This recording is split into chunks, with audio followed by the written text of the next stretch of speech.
I always believe referrals are always important because, frankly, they just close at a higher rate.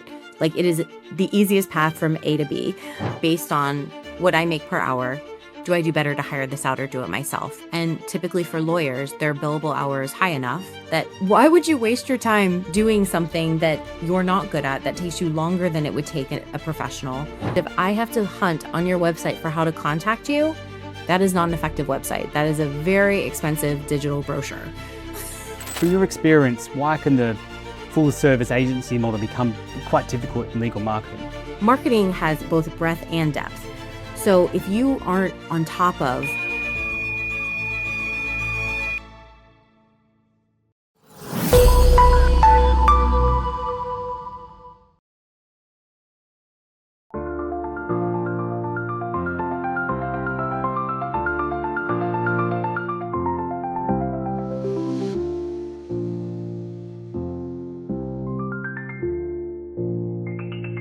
Muhami Matters with Chris Adams, powered by CJA Consulting. Welcome to Muhami Matters, where credibility meets clarity in legal and professional services. I'm your host, Chris Adams, founder of Muhami and CJA Consulting. Today, I'm joined by Liz Williams, founder of Marketing Strategia, a legal marketing business working with law firms that want to stop guessing, make better marketing decisions, and build more structured routes to growth. Or maybe in America, they say routes to growth. When Liz and I first spoke, what really stood out was that she had seen a challenge that I have recognized from my own experience working with law firms across different markets. That's that many lawyers know they need to do better marketing, but don't really know where to start. And some firms are really too small for a full agency relationship. Then there are others out there who have tried tactics without a clear strategy. And many end up being really busy doing the work of law while trying to work out websites and referrals and reviews and content and client intake and social media and follow up all at the same time. But luckily, Liz has a solution. She's built a model that tries to fill that gap through practical guidance, structured support, and legal-specific marketing expertise. So today's conversation, we're going to talk about why small law firms are underserved, why marketing often breaks down, how firms can make better decisions before spending money on tactics, and how marketing, business development, and growth strategy should fit together in a law firm context. So Liz, without any further ado, welcome to Muhami Matters. Thanks for having me, Chris. It's wonderful to join you. Thank you for joining me from all the way across the water. To start, could you just introduce yourself and a little bit about Marketing Strategia, and the type of law firms you work with? Sure, absolutely. So I'm Liz Williams, along with two co-founders. We built this company specifically seeing that there was a huge gap in the legal marketing space. We'd worked in legal tech and with legal AI, as well as with law firms, and seeing that things just weren't flowing the way that they should. And we decided that we would go ahead and solve for that gap. So my background, for example, I was head of marketing at a software company that served law firms, as well as one of my co-founders did something similar at a different company. So we had a lot of experience in this space, and we just realized that there's really nothing to help these lawyers. They're kind of like, yeah, I'm a great lawyer, no idea what I'm doing on marketing, but I have to do it. I don't have a choice. So especially on the smaller firms, the solos and the small firms, this is what we were finding, is that they were just struggling, and there was a lot of challenges around spending the budget that they had well. Yeah, I see the same thing. You and I both come at this from the legal market, although I guess from slightly different angles. But what specific challenges, you alluded there to some challenges that you'd seen. What were those challenges? What was a gap that, where smaller law firms weren't really being supported adequately with marketing? Yeah, absolutely. So what was happening is they were saying, oh, we don't have money for agencies, but we still have to do this. And so they would usually just kind of pick a tactic, hope for the best, didn't really know how to truly measure it, didn't know how to connect it really to their intake. So it was just kind of really throwing things out there and hoping that it worked. And so we were like, well, what if they understood how marketing is supposed to work and the way that it's supposed to connect to things like business development and what your intake process should look like to actually take advantage of the marketing dollars you're spending? So I think one thing I've seen, and I'm sure you have too, is that law firms are not really short of technical ability They're just more short of structure around how to win and retain the right work. So I've seen that in, the UK, in Europe, in the Middle East, and Singapore. Is it the same in the US? You do see the same thing? Yes. So we do see that in terms of a lot of them, really, there isn't a plan and there is no structure, there's no strategy. And sometimes, honestly, there's no technical knowledge either. So it's like if you say, hey, you have a business account on Google, they just kind of stare at you blankly and you're like, this is like a foundational thing that you really need to have. So part of what our goal is to say, here's what you actually need to care about. And here's how you actually do that. So it's great for me to say, hey, you need this. And then they continue looking at me blankly. So we're also saying, let us walk you through it. That's great. I love this solution. We're going to explore more about it. And you mentioned a category of law firms there that are too small for a full agency relationship, but still need a bit more than generic marketing content. You've obviously transitioned from being a very senior level marketing person in a software company and moved into legal tech. So what does that missing middle kind of look like in practice?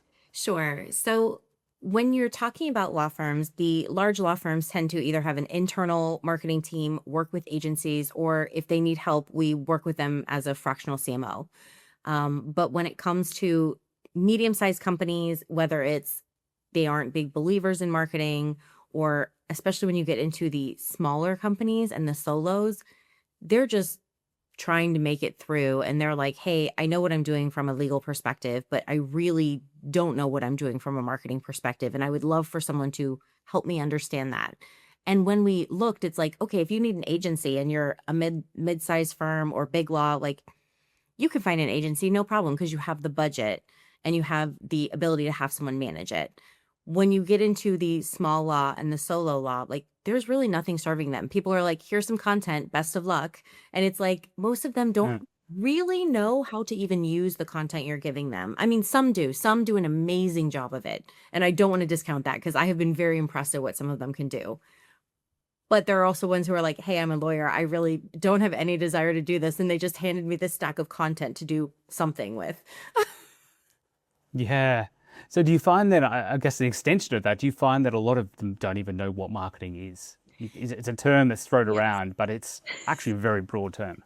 Yes. So a lot of times if we say, hey, we do marketing, like when we enter a networking space, they're like, oh, so you do social media. And I'm kind of like, that is this much of marketing. And yes, that is a thing that needs to be done in marketing.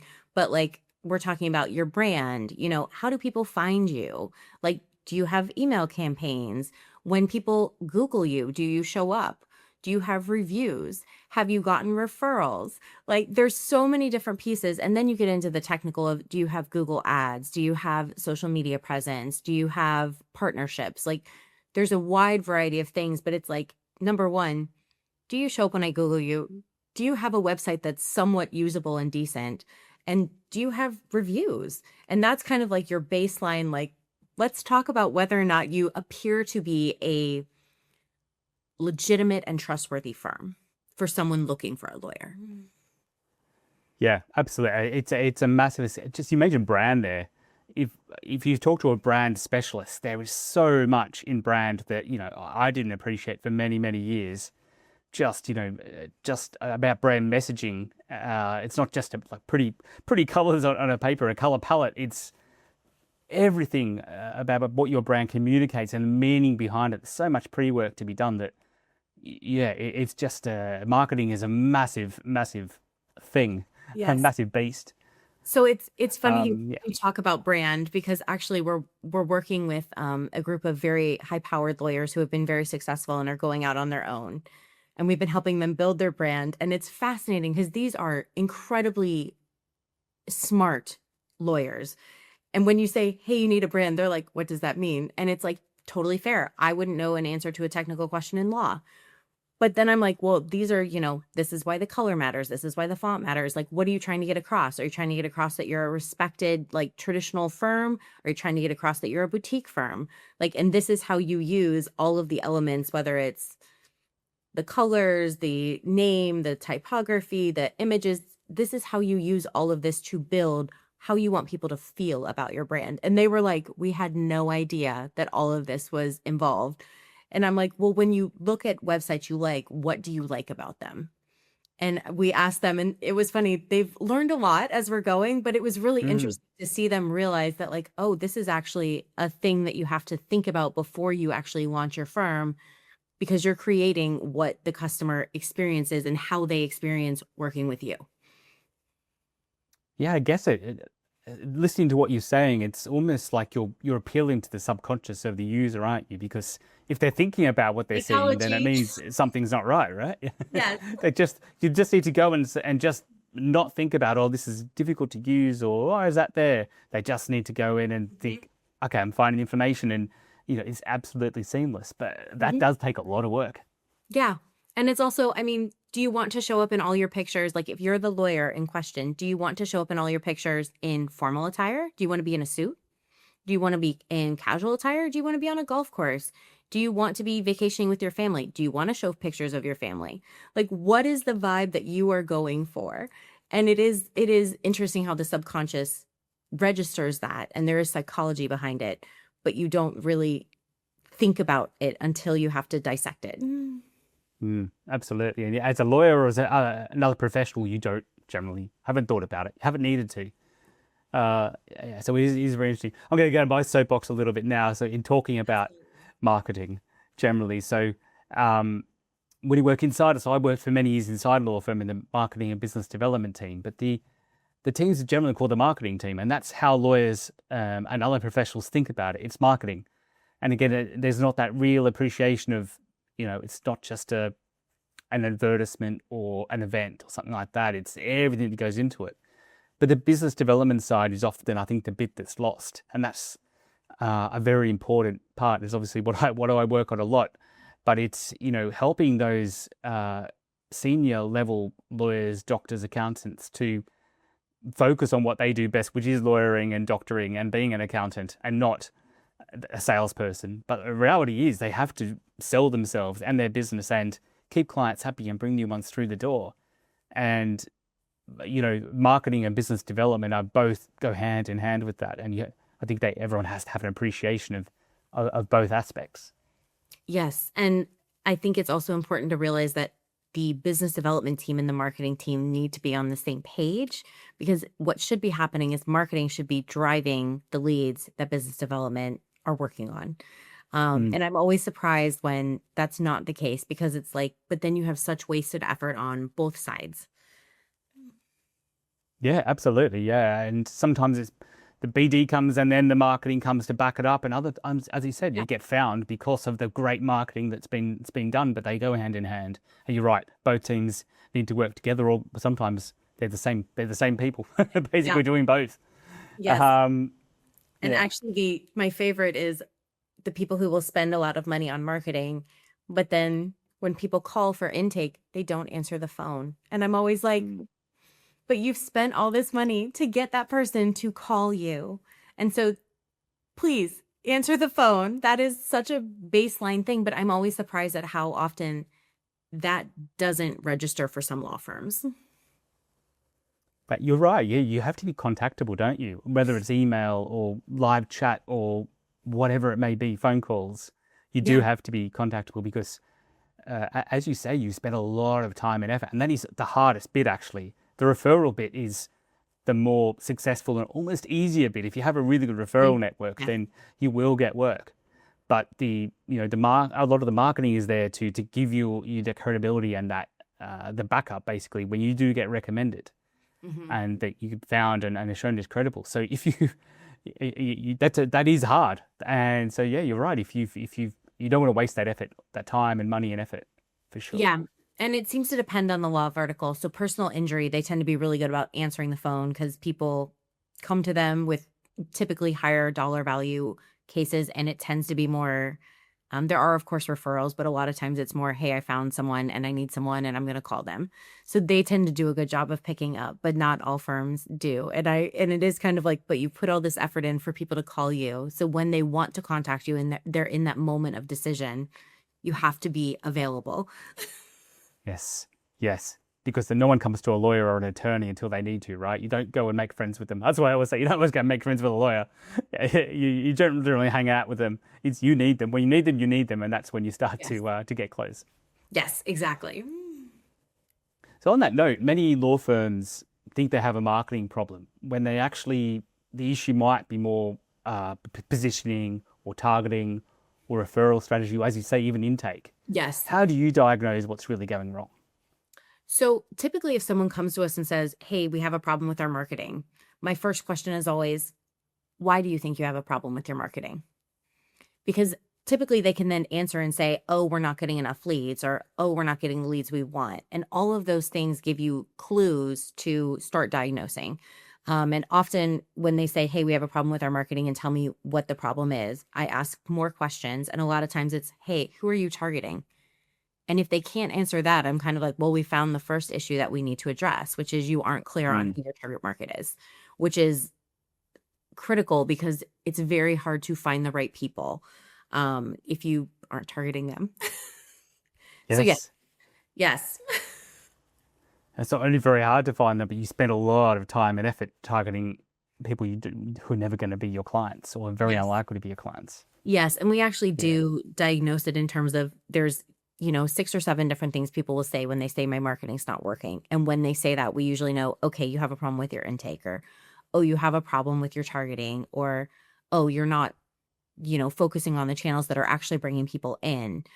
So one of the first things that we always say is when people contact you, do you ask them how they found you? Because that is Yeah. something that we can look at all the data and we can guess. But if every person who contacts your law firm, whoever they're contacting, writes down somewhere, whether it's in an Excel spreadsheet or some sort of form, something, any way to track it so that you can say, okay, at the end of the month, looking at it, we had this many people come in and this is how many came from each place. And if you do that for a few months, it's very educational as to what is actually working, not just relying on the analytics, but also on the anecdotal evidence.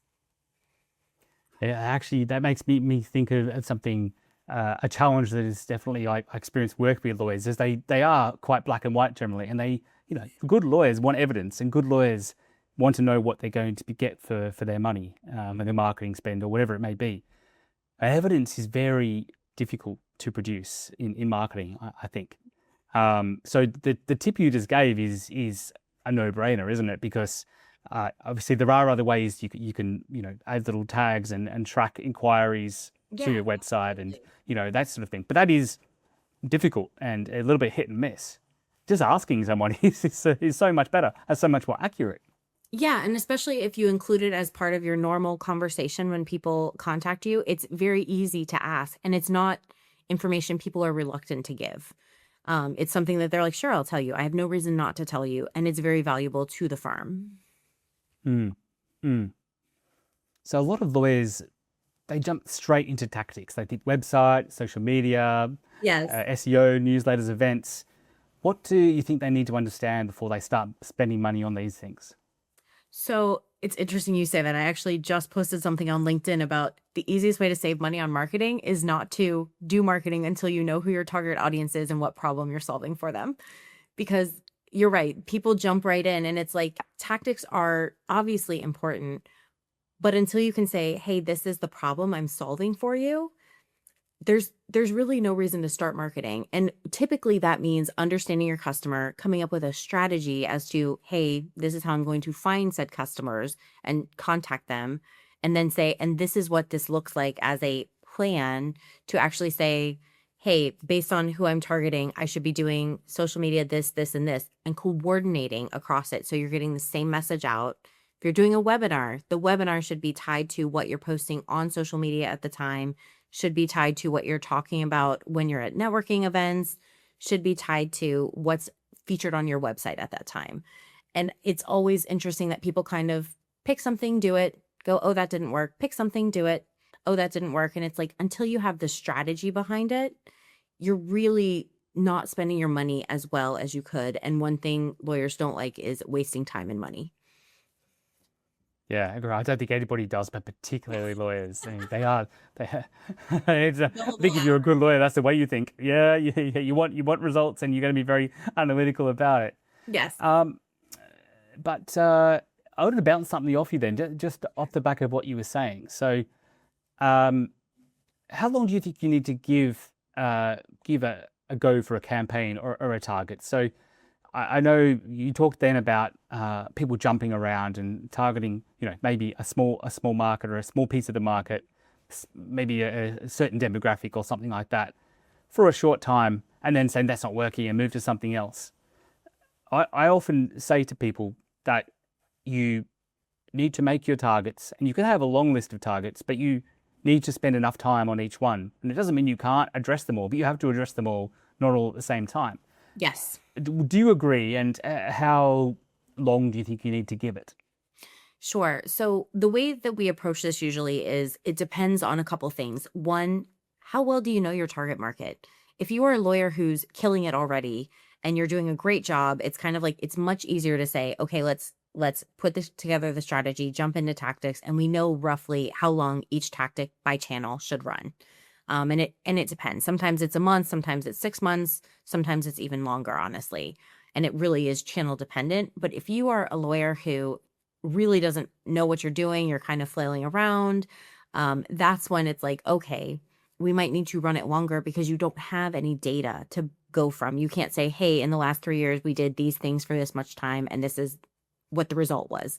You're just kind of like, yeah, we've tried some things and they haven't worked. And it's like, okay, then we need to do some testing and say, okay, based on who you're targeting, let's help you solidify that. And then these are the channels that we would go to, and this is how we're going to test it, because it's almost hard to be able to say, here's what you should do when you don't have any data to back it up. And so we're very big on database marketing because it is actually a scientific thing as well as an art. So you're using the data and the art of what you know and what you have learned over the years to say, this is what should happen. It is a patience thing, isn't it? And I think that's what a lot of professionals think, is that you results come overnight, Yes. and that you work out who you're going to target. You start a social media campaign, and all of a sudden you're going to have 100 inquiries the next day. This doesn't really work that way, does it? You do need to give it time, and you will start to see the results. But Yeah. I compare it, measurement is really important. I often compare it to a workout plan. If you are already in good shape and working towards some goal, you can obviously do that faster. But if you are not in good shape, you have to keep doing it even when you're not really seeing many results in order to get to where you want to go. True, very true. And there's a lot of other athletes out there that are in pretty good shape, and want to keep up with you or get ahead of you. Yeah, exactly. So from a BD perspective, I often think the basics are not just marketing basics, but trust basics. So clear positioning, proof, referrals, follow-up, responsiveness, that sort of thing.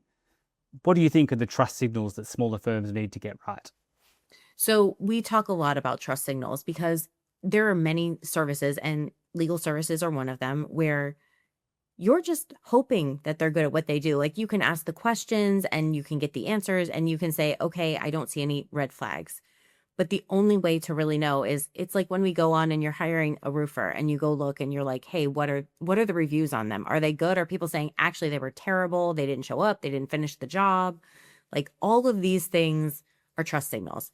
And so we talk to them a lot about, hey, if they don't have any referrals, do you have any cases that you've closed that we can refer to on the website? Do you have any people that you've worked with as clients who we can go to and say, hey, can you tell us about working with them?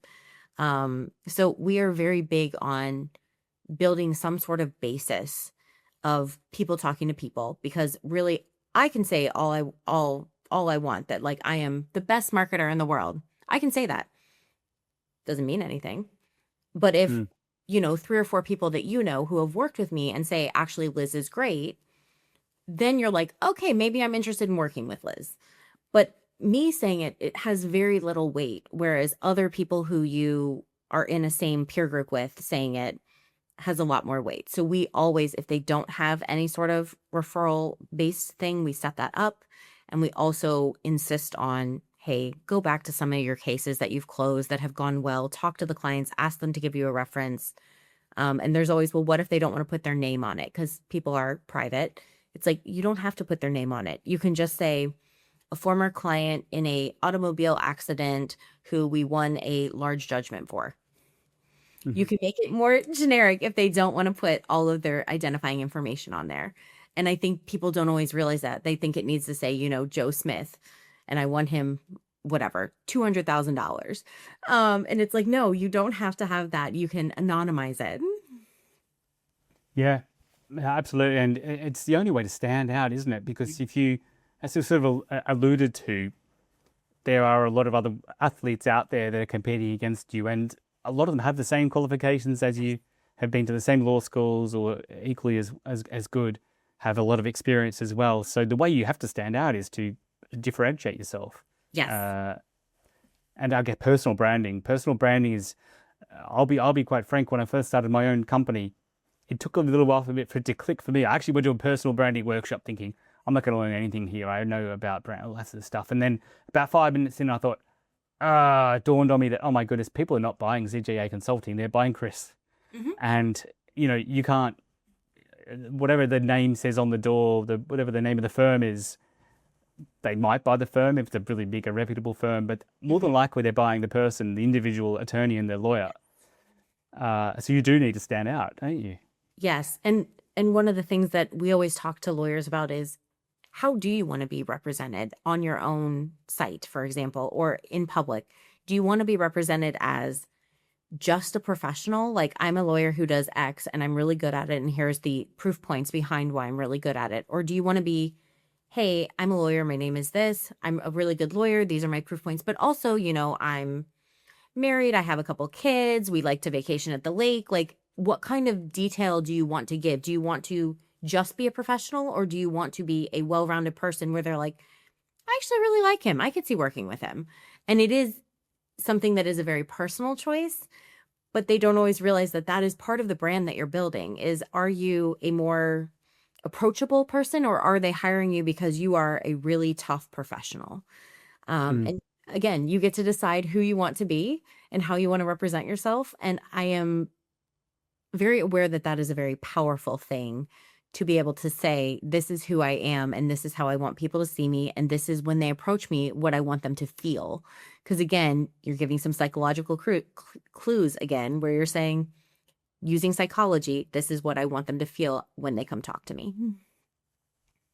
In the sort of 25 minutes or so that we've been speaking, we've covered quite a lot of ground. And you mentioned earlier the three lawyers that you've just advised who hadn't thought about brand or anything before. There's a lot to think about when it comes to marketing. Why do you think it becomes overwhelming for lawyers and law firm owners?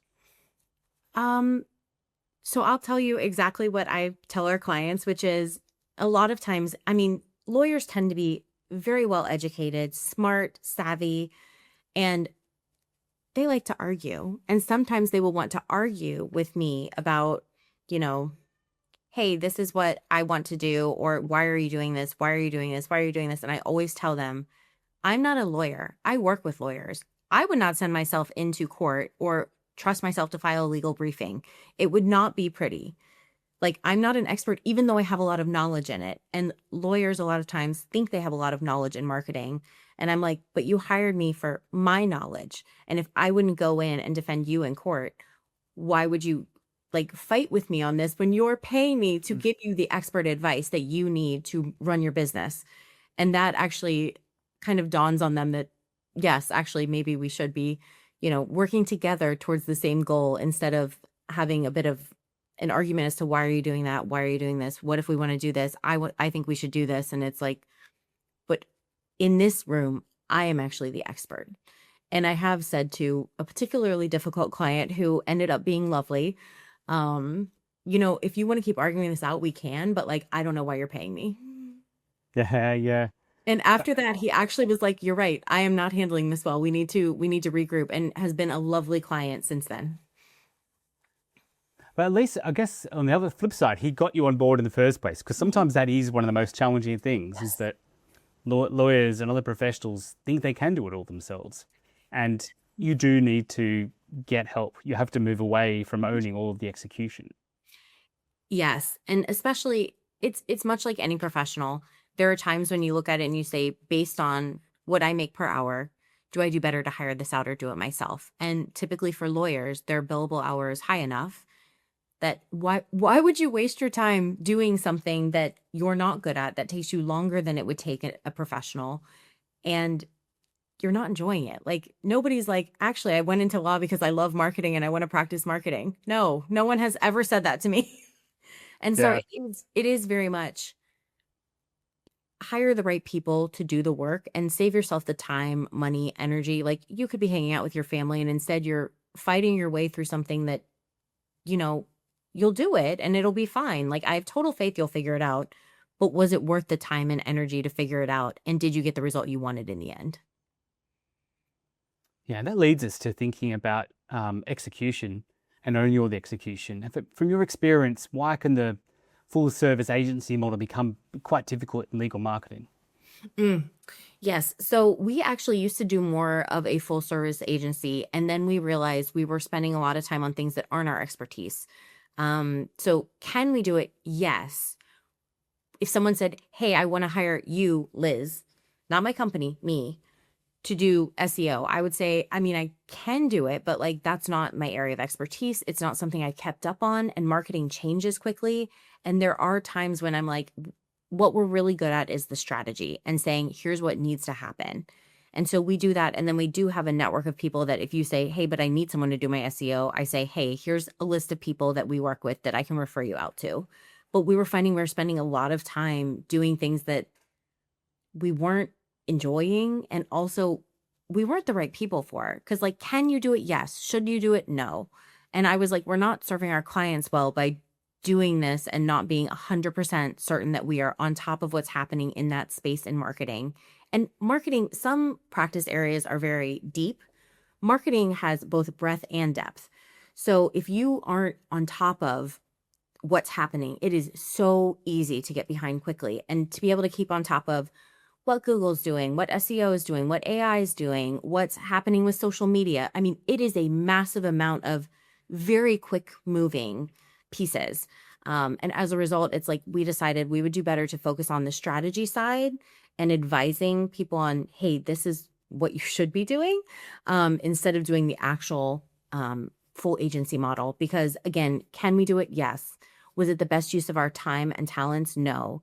And can I get better results by saying, hey, you need an SEO person, call this person. They do a great job, and this is what their expertise is in. Yes, I feel like it's a win-win for us to not be doing it and for us to be able to say, here's an actual expert to do it, instead of someone who's very knowledgeable but not keeping up with it day to day. Yeah, you're 100% right, Liz. I've had experiences myself where I've worked on delivering things because the client doesn't have enough of a budget to hire an SEO specialist or hire a web developer or social media or whatever. Mm-hmm. And it's true, I can't do as good a job as what an expert does. I mean, as you alluded to, I'm thinking about web development, for example. Vibe coding is all the buzz at the moment, isn't it? And who needs a web developer anymore? Who needs a programmer anymore? But reality is that, yeah, AI could do a lot for you, but how long are you going to spend doing that? And what's the result going to be versus getting someone who's a specialist to design that product for you? Yeah. And bring it out to the high standard that you need to reflect for your level of professionalism and your target market, which is probably going to be relatively sophisticated in most cases. Exactly. Well, and also when you talk about vibe coding, it is great for certain applications. Like if you own let's pick something, an HVAC company, and you need a website, you could probably vibe code that. If you're not going to update it regularly and you just need something that is like effectively a landing page that says, hey, here's who we are, here's how you contact us, here's a couple referrals from other people, like we are a legitimate business and that's really what that's proving. Sure, you're not going to need to update it that often. It is literally something that people will find and say, okay, this is a legitimate business who I can find on the internet, who has contact information and who has a couple references on there that say, yes, I've used them and they're good. That is one thing. But if you have something that you need to update regularly, it's much harder to get it vibe coded to a point where when you need to make changes, you can make changes easily, unless you have some sort of background that, helps you do that. Yeah, very true. It's fixing the errors, isn't it? That's when Hmm. something goes wrong. Yeah, If you're not experienced, you don't know where it's gone wrong. You right. could And spend in a static weeks and page, weeks. you'll probably be fine. Something that's Yeah. dynamic and that you need to change regularly, I would advise caution. Yeah, absolutely. Work with the specialists. Yeah. And it may Um, get there one day. It's not quite there yet. no, no, that's very true. It's a very interesting part though. And yeah, you can I've seen, programmers will just talk about I could created a Google Chrome extension very quickly and stuff like that. So that is all good, but there's nothing too complex about that, and it solves the problem. Go on, sell it. But yeah, if it comes to actually giving legal advice or to really doing something a bit more complex, then leave it to the experts. Yeah. One of the things I've seen, or one of the issues, I guess, is that suppliers can produce outputs without a clear commercial direction behind them. Have you seen that as well? Yes. So it's interesting that you asked that because it's one of those things that a lot of times people will say, hey, I'm going to use social media for this example, a social media firm. They've agreed to produce 5 pieces of content for me a week. Oh, okay. Like, what other details are there around this engagement? Like, is it targeted based on your, ideal customer? Is it related to something happening in current events? Is it the same as every other type of law firm they work with who is also in this space? Like, so just saying, hey, we'll produce something doesn't necessarily mean it's good or it serves the purpose you need or that it's driving anything. Because really, there are a lot of things where people are like, hey, I'm doing the activity, but it's not focused or developed enough to actually have any result. And it's like doing the activity for the sake of doing the activity is not a good use of time, energy, or money. But I am surprised at how many people are like, oh, check the box, I'm doing the thing. And it's like, but are you doing it in a way that has any value?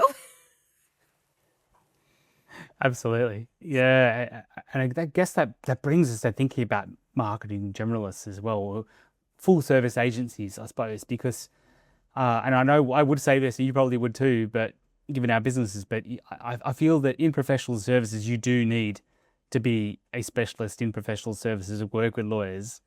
You really have to understand the unique dynamics of how a law firm works and, understand the ins and outs because I don't know other industry like it. It's really hard to explain to people who haven't worked in professional services before what you do as a marketeer or in the business development side because, people think business development, I think sales. I think, okay, Chris, you're a salesperson. No, I'm not a salesperson. The lawyer is a salesperson. They're the ones who, are trained to be lawyers and have done 15 years of experience before they become a partner, and all of a sudden they've had to be a salesperson. I'm helping them to do it. I'm helping them to give them the structure and the specialism. It's the same with the marketing. I think it's very difficult for a generalist marketer or marketeer to provide the right ROI for professional services firms. Yes. And even things like compliance. In the US, the bar associations, there are things you can and can't do when you're advertising. And it depends somewhat by state. But you need to know that there are things you can't say. They're not acceptable. They're not legally allowed. And I'm surprised when I see marketing that doesn't reflect the fact that there are rules and regulations that govern this as a professional service. Absolutely. So what other things should a law firm have clear before they hire a website agency or an SEO consultant or a content provider or a digital marketer, do you think? So that is very dependent on the law firm itself. Because again, we do everything from, hey, we've been in business in big law for X number of years and we're looking to open our own law firm to, hey, we just started and we don't know what we're doing to, hey, we've been in business for 40 years and yeah, it's not working. We don't know why. I feel like in order to first, you need to know that you need help. Yeah. Step one, admitting you have a problem. And then once they can say, hey, we have an issue, it's like, you really don't even need to know what the issue is. When you come to us, we'll help you diagnose it. And if the answer is you don't know who your target customer is, no problem. We can help you figure that out. So there's really no they need to have figured out before they come to marketing, so much as if you don't have it figured out, you need to be open to figuring it out before you start any marketing channels or tactics, activities towards marketing, because there's the pre-work and strategy around it first. I do love that expression, diagnose, because it really sums it up. And I think it's quite ironic that it sums up the work that professionals do. So obviously a doctor is the most obvious one, diagnoses the issue the patient has, the medical issue. But a lawyer does the same thing with its client's case or sale or purchase or whatever it may be. And we do the same as marketing and business development experts. We diagnose what the challenge is. Yes. So speaking of which, we've talked a lot about the problems, but you have a solution. You have a solution. So let's talk a little bit more about the solution you've got, the marketing membership for law firms. Explain how that works in practice. Sure. So we talk to a lot of law firms, and as we were talking to law firms, and we're also working with legal tech companies where their customers are actually law firms, we found that there was just this huge gap of people who they were needing to do marketing because as just a business function, much like they need to do accounting. So they're needing to do it on a base level and they have no idea. And, when they would say, hey, maybe I'll hire an agency, they go meet with an agency. The agency is too expensive for them to afford right now, or it's not where they want to spend their money right now. And so we said, okay, so there's this massive group of people who are really kind of muddling their way through and doing their best. And it's rather painful. And so we said, Very well expressed. Yes. And so we said, okay, like what can we do to help? And we realized that there's a lot of content services available. So you can get content and they'll say, hey, here's some blog articles, do something with them. But that's kind of it. And we were like, well, what if we hybridize it where it's like, it's not an agency and it's not content. It's, hey, we'll provide you content. But in addition to that, we'll actually walk you through. So when you start, we do an intake call and say, hey, where are you currently? And talk to them about, based on where you are, this is where I would start with the content.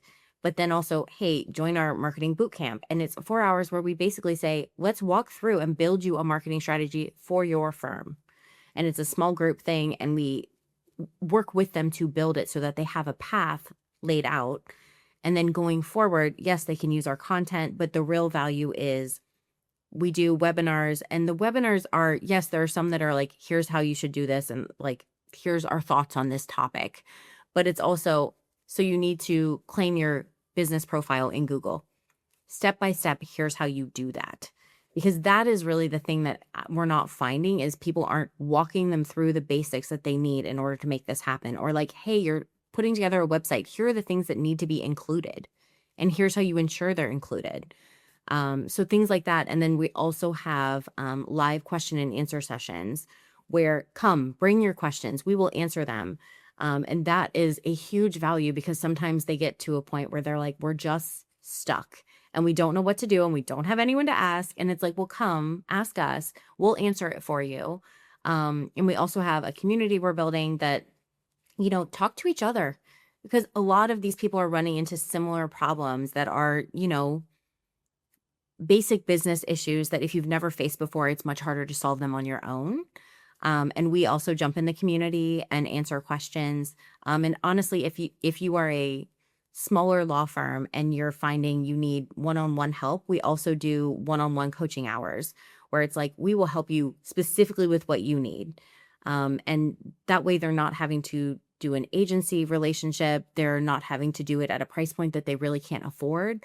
So they're getting, marketing literacy. So they become literate in how marketing works and how to do basic marketing. We're not trying to create experts here. We're trying to create people who can functionally operate their businesses. And they're doing it with actual expertise that helps them at a price point that they can afford. And that's I think it's a great concept. we built, yes. And so we work not only with like direct to consumers and work directly with the small law firms, we also work with some of the legal tech companies to offer it to their customers who they have also identified this as being an issue that they did not have a solution for. So we go in as the marketing experts to advise their customers. I really think it's a great solution. And what particularly like about it is that you are empowering people. You're giving them the understanding and empowering them to see how at least the basics of marketing work, so they can understand why it's done in a certain way and how to do it, and they can do it a little bit themselves. Yeah. And then when they're ready, they can ask for more help and exponentially grow. So I think it's a fantastic concept. And Well, why did you choose a membership model rather than simply creating a course or a agency package or a traditional consultancy offer? you read my mind. That's what I was going to address next. So we did it mainly for accessibility because we wanted people to be able to find what they needed, but also ask questions and have expert resources at their availability while doing it at a price they could actually afford. So we purposefully designed it for better or worse. And I know this is an unpopular thing to say in business, but we did it because we actually want to help people. Because we're watching this and it's so painful to watch people who are really good lawyers struggle. And you're kind of like, but we can fix this if we create something that provides them the support they need at a price point they can afford. And so we created this semi-customized program where you can get expert advice as you need it. You also have the stuff to do it on your own, but you don't have to do it on your own. And if you grow to a point where you need an agency, great. You don't want to do it anymore, offload it. Fantastic. But if this is something where you're a smaller law firm, you want to remain a smaller law firm, stay with us. Like, we're doing new stuff every month. We'll help you. We will teach you. We will help you grow to a point where you can be functionally literate in marketing. And also, when you do grow to a point where if you do want an agency, you will be able to actually evaluate the results that agency is giving you instead of trusting that it's working. So we really did decide that we could have done a course, we could have done a variety of things, but we were like, we really want to provide ongoing support, but make it so that it's actually affordable. And so doing this like approach of a membership really solved for that. And it allows us to help more people. Because again, I have friends who are lawyers and they're great lawyers. They don't really want to do marketing a lot of times, but they have to.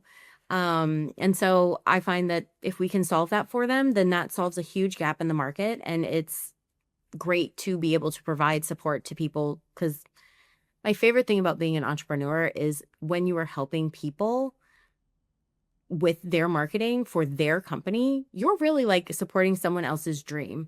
That this is like the goal they've worked for their whole life and you are helping them reach it. And that's actually very satisfying. Yeah, business can be a lonely place, can't it? So I think that is great, giving people accessible support at a level they can afford. It's really, really good. Who inside the firm usually uses the membership? Who's it targeted at? So it depends. We have some firms that the lawyers, so a lawyer, whether it's a managing partner, we have a couple that are very interested in law, in how law and marketing work together. Sometimes it's a more junior lawyer who is tasked with doing the marketing and is kind of the lowest human on the totem pole and inherited this job. Sometimes it's a paralegal or an admin that they're like, someone in the office needs to do it. So like they're sending someone who has enough knowledge to be dangerous, but is willing to learn. So it really depends on the firm as to who they want to send. Occasionally for very small law firms, we'll get the spouse, where they're like, hey, my spouse, I'm a single lawyer and my spouse is going to be providing some of the administrative support. So they're going to learn this to help me.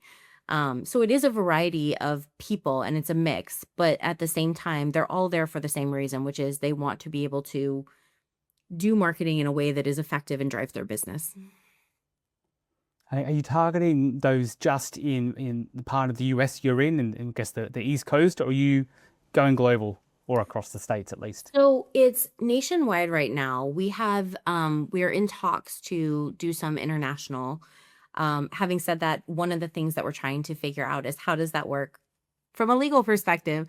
Like, what are the legal regulations elsewhere? And can the content that we're currently creating support that? Or do we need to have a separate model specifically for international that fits those regulations?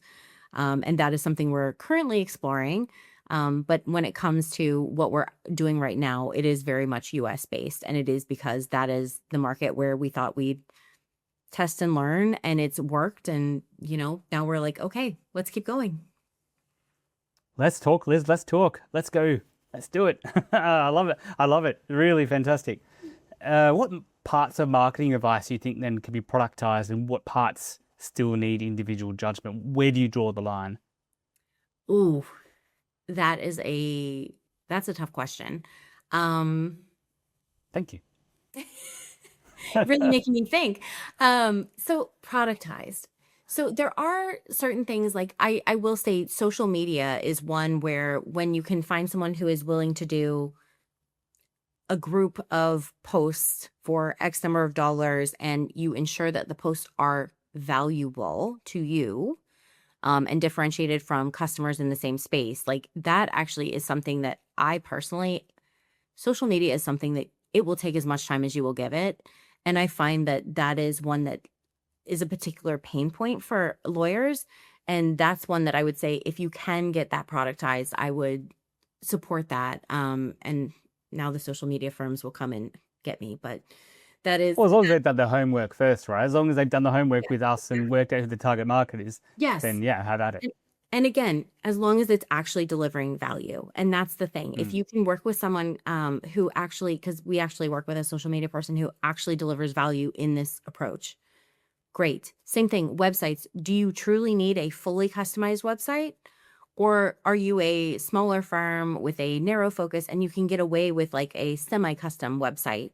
And again, we work with someone who does that and she does a great job with them. The websites are beautiful. They are well thought out. They're well designed, and they are designed for people who maybe don't have a price point for this, but don't really need this. They need this. And this is perfectly adequate and does exactly what you need and is functional and aesthetic, and it works.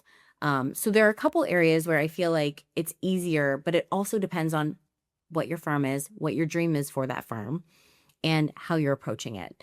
Because a lot of things can be productized. The question is the product actually good? Does it deliver the value you need it to? Can you afford it? And is it serving your long-term goals? And that's really more the question I would pose than here's specifically what should be productized. Yeah, and I think the Marketing Strategia offer has that good balance because you empower people, you teach them, but then you're there. If people, find, okay, I can't necessarily do this myself, I need a bit more help, then, they've got the product, they've learned what they need to do, but then they can come back to you and they can get that individual judgment that they need. So Yeah. I think it is a really good solution. And the weekly live question and answer sessions have been really helpful because then people who have just, hey, I've hit a stumbling block. How do I fix this? It's usually like, hey, here's how you do it. And they're like, that's it. That's all I needed. I needed to know that, but they didn't have anyone to ask.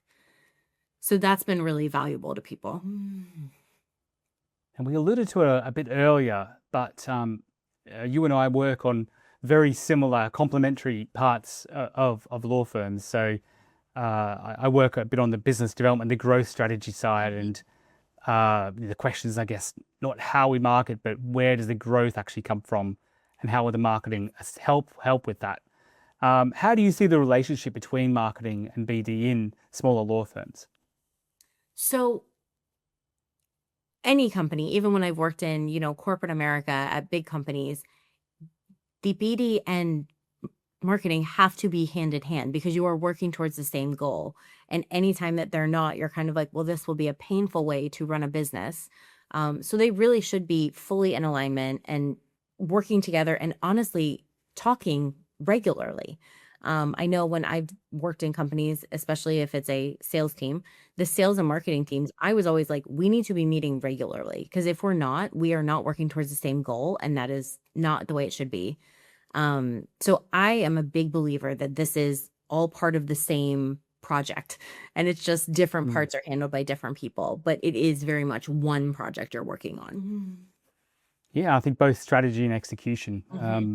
I think at the beginning there'll be a lot of the more strategic side on the BD. That's where the strategy becomes quite important, and then you obviously need your marketing strategy coming out of that, and then the delivery is all the executions, largely marketing with a little bit of BD thrown in there just to support and make sure things are on track.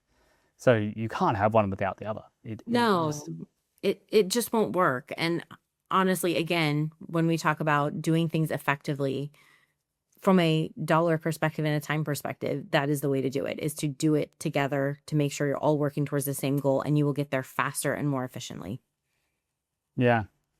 I think lawyers sometimes they feel more comfortable with referrals than with Mm-hmm. marketing.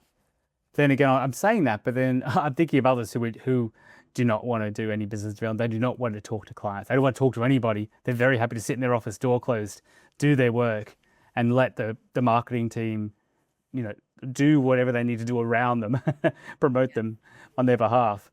So yeah, it is quite interesting. You do get a whole range of people, don't you? Mm-hmm. Yeah. Well, and even with our business, I am the face of the business, and I'm the one who often does the meeting with new clients, some of the account management. I talk to people a lot more, whereas my other business partners have skills I don't have, but they don't prefer to be the face of the company. And so, we work on what we're good at. Mm. And as long as we have something else to fill that gap, like we're fine. I've got a kind of a tough one for you. So we talked a lot about firms that have limited time, limited budget. Most business owners or someone in the company making a decision maker, Mm-hmm. if they need to make a priority decision, they need to know what to prioritize. They've got website content, they've got referrals, they've got reviews, they've got follow-up, relationship building. What should they prioritize? Mm. So one, I would say it probably depends on the type of law they practice based on where most of their business comes from. But I always believe referrals are always important because frankly, they just close at a higher rate. Like it is the easiest path from A to B. And so I would always prioritize those. Having a website, and it doesn't have to be a spectacular website, um, a website that is functional, is user friendly, and gives them the information they need. Like, please, please, please have solid contact info easily available on your website. Because I'm always surprised when people are like, I've created this beautiful website. And I'm like, but how do they contact you? They have to be able to contact you. That's the entire point. So having a basic website, having your Google business profile, claiming that, because people do, they go to Google and they say, hey, I'm looking for a lawyer in this area that does this, and see who comes up. So those are probably the three things that I would say are most critical.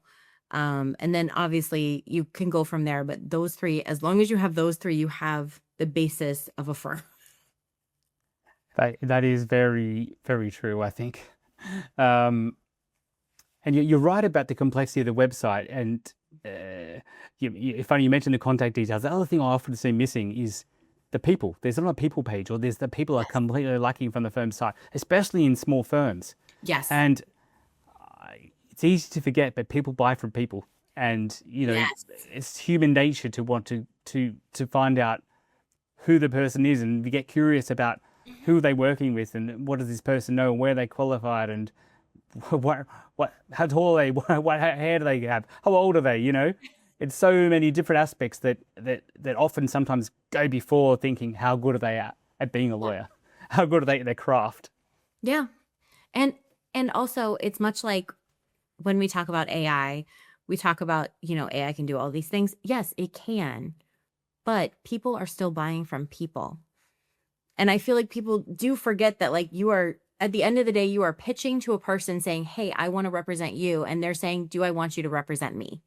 And like, that is very much the interaction that you're having, regardless of how it's done, is it is still a person asking another person, do you want to work together?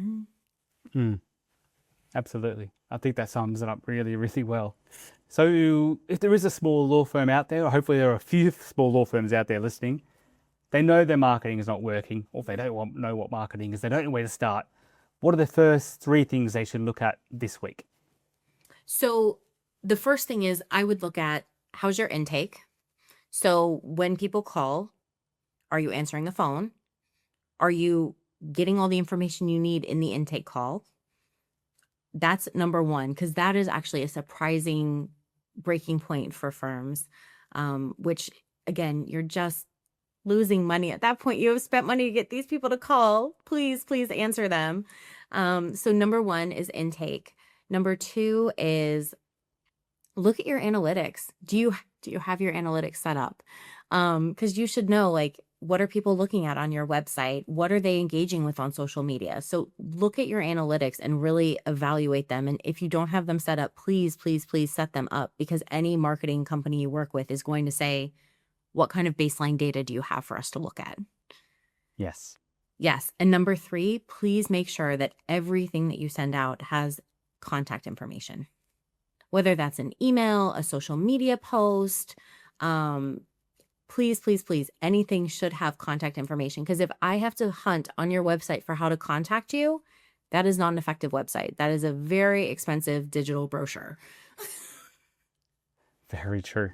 Very true. And I'm going to say, I'm going to add a footnote, I think, to the to add the point you mentioned before, my Google My Business Profile. The Google Business Profile Yes. is such an easy thing to do. It's such Yes. an easy win. It helps with analytics. It helps you Yes. found. Yes. Absolutely. Just get that Excellent done. ag. Yes. So Liz, if people want to get in touch with you, they want to find out more about the product, how do they find you? Sure. So you can go to our website, which is marketingstrategia.com. And Chris, I'm assuming you will have that attached to this somehow where people can click through. Absolutely. Perfect. Or you are welcome to email me, which is liz.williams@marketingstrategia.com, and happy to talk to you. Fantastic. Well, Liz, I'm really grateful for you joining me today. It's one of my favorite episodes that I've done.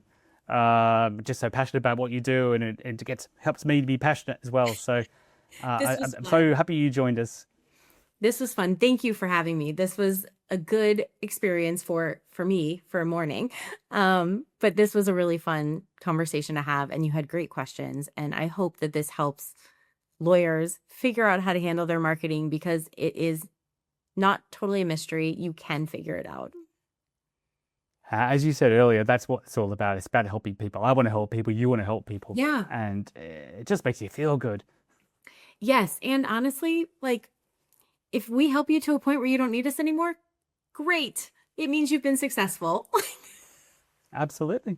Yep. And then you will need us again at some point, because you will grow big. Exactly. When you get bigger, give me a call. Yeah. Never forget it. Yeah. All right. Thanks, Liz. Really appreciate it. And especially so early in the morning, I appreciate you joining us here on Muhami Matters. Yes. Thank you, Chris. To our audience, I really enjoyed today's conversation. I found it especially valuable, the idea, I think, that many law firms don't necessarily need more tactics first. They need clearer thinking, better structure, really a more confident understanding of what good marketing should actually do for the firm. For smaller and growing firms, the starting point may not always be a bigger budget or a complicated campaign. It's just getting the basics right, understanding the client journey, making sure every marketing decision is connected to trust and to the person. And then visibility and growth are there. And that's relatively easy to do with the tools that Liz has talked about today. If you enjoyed today's episode, be sure to subscribe and share it with your network. For more insights and support, visit muhami.ae, connect with me at CJA Consulting. I'm Chris Adams. Until next time, stay informed and stay empowered. Thank you for joining us on Muhami Matters. If you found today's episode valuable, subscribe and connect with me to stay updated. Join me again soon as we continue to bring you credible insights, practical strategies, and trusted advice to empower your professional journey. I'm Chris Adams. Until next time, stay informed and stay empowered.